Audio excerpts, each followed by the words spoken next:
दीपेश त्रिपाठी हमारे संवाददाता इस खबर पर और ज्यादा जानकारी के साथ जुड़ गए हैं। चूंकि दीपेश, अब घटना को समय हो गया, पुलिस या इन्वेस्टिगेशन को भी समय हो गया, क्या पुख्ता तौर पर बातें कही जा रही हैं अब?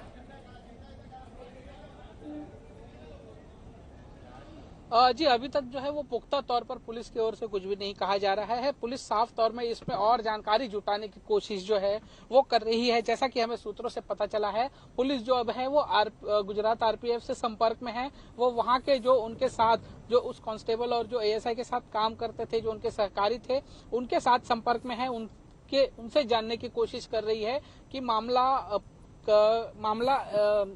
ये जो मामला घटा है इसके पीछे की वजह क्या है। क्या इसकी ये काफी दिनों से दोनों के बीच में बहस चल रही थी उस एएसआई और कांस्टेबल के बीच पे, या ये जब वो लोग ट्रेन में बैठे ये तब का ही मामला है। लेकिन साफ तौर पर है, जो जैसा कि प्राइमरी इन्वेस्टिगेशन में डीसीपी ने हमसे कहा है कि वो किसी भी एंगल को जो है वो नकार नहीं रहे। हर मामले की हर एंगल से जांच की जा रही है फिलहाल। और जो स्टेटमेंट जो रिकॉर्ड करेंगे, जो यात्रियों की स्टेटमेंट अभी भी शुरू है, जो प्रत्यक्षदर्शी थे उस समय ट्रेन में, उनका भी स्टेटमेंट लिया जा रहा है। और ये जब स्टेटमेंट सबकी पूरी हो जाएगी और जब ये तहकीकात और आगे बढ़ेगी, जब और जो आरोपी कांस्टेबल है उससे पूछताछ की जाएगी, तब ये मामला जो है पूरी तरह से स्पष्ट हो पाएगा। दीपेश, आप बता रहे हैं कि दोनों ही गुजरात आरपीएफ से, यानी कि दोनों एक दूसरे को बहुत पहले से जानते थे, और दोनों के बारे में और क्या क्या इंफॉर्मेशन मिल पाई है? जी, फिलहाल तो पुलिस के जो हमारे ऑफिशियल्स हैं उनकी तरफ से इतना ही पता चल पाया है कि जो दोनों ही थे वो गुजरात आरपीएफ में तैनात थे, और दोनों ही जो एक पुलिस स्टेशन है, जो उनका कहा जाए जो क्षेत्र होता है, वहां पे दोनों की तैनाती साथ में थी, और शायद से किसी काम के लिए वो मुंबई आ रहे थे।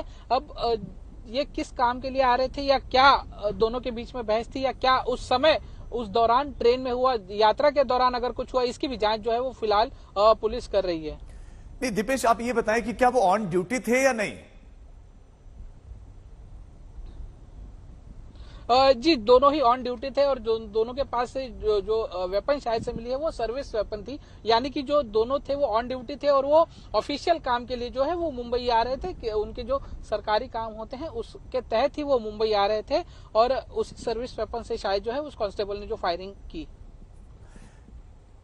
दीपेश, आपको रोकते हैं, कुछ प्रतिक्रिया भी आ रही हैं, मैं आपके पास लौटता हूं, सुनाते हैं। People who have been shot, one of them is an RPF ASI, और बाकी 3 और लोग हैं। इन लोगों का मेडिकल अटेंशन जो है अम्बेडकर शताब्दी हॉस्पिटल में बोरीवली में जैसे ही ट्रेन पहुंची है उन लोगों को लेकर जाया गया है। वहाँ पे हमारे रेलवे के अधिकारी भी तुरंत स्पॉट पे पहुँच गए थे, और वो अवेलेबल हैं, और वो साथ में गए हैं, और उन लोगों को जो भी मेडिकल और पुलिस सहायता एक्सटेंड किया जा सकता है वो किया जा रहा है। उनके परिवारजनों को भी कांटेक्ट किया जा रहा है, और उनसे उनको जो एक्सग्रेशिया का अमाउंट है वो भी पहुंचाया।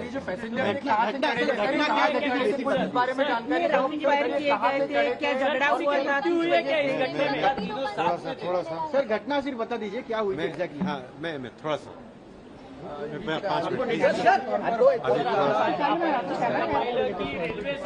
मिनट चाहिए। सवालों के जवाब तो उन्होंने नहीं दिए, बस इतनी जानकारी दी है कि शवों को पोस्टमार्टम के लिए भेज दिया है। हमारे साथ हमारे संवाददाता भी लगातार बने हुए हैं, लेकिन बहुत सारे सवाल खड़े हो रहे हैं, और ये दोनों के दोनों बताया जा रहा है कि गुजरात आरपीएफ के जवान दोनों ही का किसी काम के सिलसिले में, ऑफिशियल काम के सिलसिले में मुंबई आ रहे थे। दीपेश हमारे साथ हैं। दीपेश, यानी कि ऑफिशियल काम के अगर सिलसिले में आ रहे थे तो फिर ये सामान्य बोगी में आम लोगों के साथ बैठे हुए थे, और क्या ये 2 ही थे या फिर गुजरात आरपीएफ से अन्य लोग भी साथ में आ रहे थे?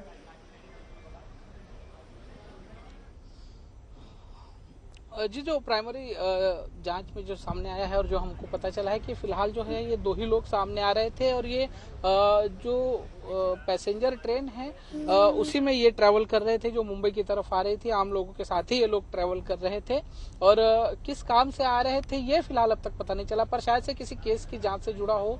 लेकिन अभी तक इस बात की कोई स्पष्टता या कोई ऑफिशियल इन्फॉर्मेशन शेयर नहीं की गई है अधिकारियों की तरफ से। लेकिन दोनों जो है आधिकारिक काम से ही मुंबई आ रहे थे, और ये दोनों ही साथ में थे। इनके अलावा तीसरा कोई आरपीएफ का कर्मचारी इनके साथ नहीं था फिलहाल। यानी कि वो जो मानसिक रूप से उसकी हालत ठीक नहीं थी, ये बात तो यहीं पर खारिज हो जाती है, क्योंकि अगर ऑन ड्यूटी है, अगर उनको किसी काम के सिलसिले में भेजा जाता है, यानी कि आरपीएफ के अधिकारियों को पता है कि मानसिक हालत ठीक नहीं, यानी कि दोनों की ट्रेन में किसी बात को लेकर लड़ाई हुई, मनमुटाव हुआ, और उसके बाद फायरिंग की नौबत आई, गोलियां चलानी शुरू कर दी वहां पर आरपीएफ के कांस्टेबल ने। जी बिल्कुल, जैसा कि हमने पहले भी कहा कि किसी भी संभावना को यहाँ पर नकारा नहीं जा सकता और ये एक बहुत बड़ा सवाल है और जांच का भी विषय है कि वो मानसिक रूप से उस कांस्टेबल की स्थिति कैसी थी।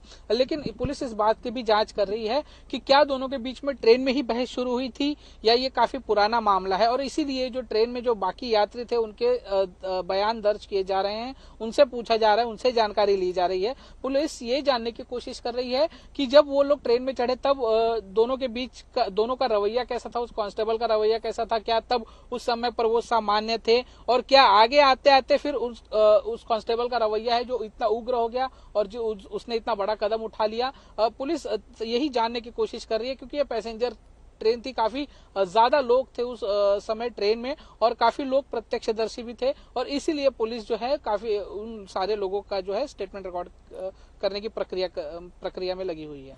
दिव्येश, चूंकि आरोपी कांस्टेबल चेतन को पकड़ लिया गया, शुरुआती पूछताछ में उसने क्या खुलासा किया है? जी हम लगातार ये जानने की कोशिश कर रहे हैं कि इसके पीछे की वजह क्या है, इतना बड़ा कदम उठाने के पीछे का उसका मकसद क्या था। लेकिन पुलिस जो है वो किसी भी तरह के नतीजे पर पहुंचने में जल्दबाजी नहीं करती हुई नजर आ रही है, और पुलिस का कहना है कि मामला अभी तक इन्वेस्टिगेशन में है, अभी तक कुछ भी स्पष्ट तौर से नहीं कहा जा सकता। जांच जो है वो फिलहाल जारी है और जो आरोपी है उसको मेडिकल कराया जाएगा, जिसके बाद उसे कोर्ट में प्रोड्यूस करके उसकी कस्टडी ली जाएगी। लेकिन जैसा कि हमने कहा कि पुलिस जो है वो पुलिस की जांच अब सिर्फ मुंबई या उस ट्रेन तक सीमित नहीं है, पुलिस की जांच जो है अब वो गुजरात आरपीएफ तक भी पहुंच रही है। जो गुजरात आरपीएफ में जो आरोपी के सहकारी थे, जो उसके साथ काम करने वाले लोग हैं, उनसे भी पुलिस फोन द्वारा जो है वो संपर्क में, उनसे भी जानकारी लेने की कोशिश कर रही है और उसके बाद ही पुलिस शायद किसी नतीजे पर पहुंच पाए।